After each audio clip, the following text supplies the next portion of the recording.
Hey everyone, welcome back to the RBT Security YouTube channel. In today's video, we'll explore port forwarding to access services during a penetration testing scenario. This technique is beneficial for accessing restricted services running on client systems or even services hosted on our pen test appliances.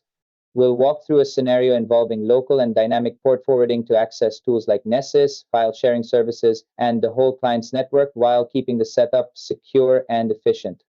Let's break it down step by step. We'll begin by forwarding port 9991 from our Pentester machine to Kali instance, which acts as a SOX proxy in our machine. From the Kali instance, we use local port forwarding to set up a SOX proxy on port 9991. This proxy will allow us to route traffic dynamically to another machine called Falcon. Finally, on Falcon, we'll again use dynamic port forwarding to forward port 9991 as a SOX proxy back to our Pentester machine. This allows us to interact with the whole network locally. The final destination is the client's network, and our SSH tunnels will allow us to interact with them as if they were running on our own machine. Let's get started. We'll forward port 9991 from our Pentester machine to the Kali instance. This allows us to send traffic securely to the first machine in the chain. This command creates a tunnel through which traffic sent to port 9991 on your machine will be forwarded to the Kali instance. Once on the Kali instance, we'll set up another local port forwarding on port 9991. This proxy is like a middleman that routes our traffic to other machines in the network, in this case, the Falcon machine. Next, we'll create additional port forwards from Falcon to access any services which are running in the client's network back to our Pentester machine.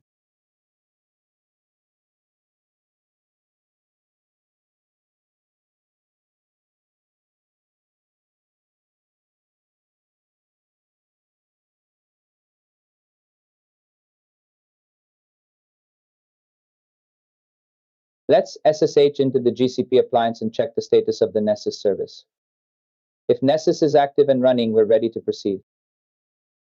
To access the forwarded services, we'll set up FoxyProxy in our browser. FoxyProxy allows us to use SOX proxies or forward-specific traffic through different configurations. We have two SOX proxy options available, port 9991 for current setup and port 9992 for the other setup.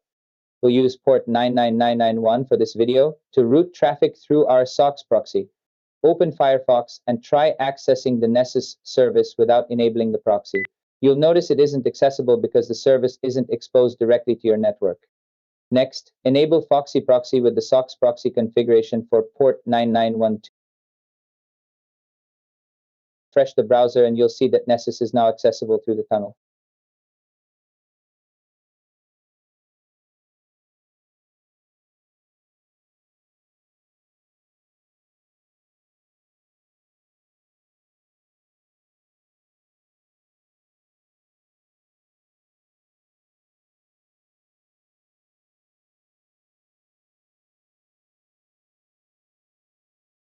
We can verify the Updog server and confirm that we've successfully forwarded both services to our local machine.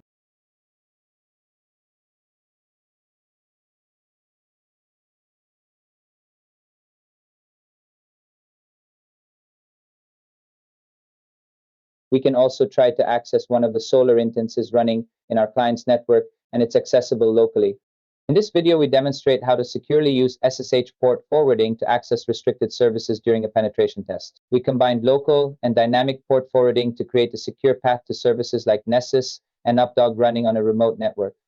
This method is especially useful in complex network environments where direct access isn't possible. This technique is invaluable for red teamers and penetration testers working in complex network environments. I hope you found this walkthrough informative and helpful. If you have any questions or need further clarification, feel free to leave a comment below.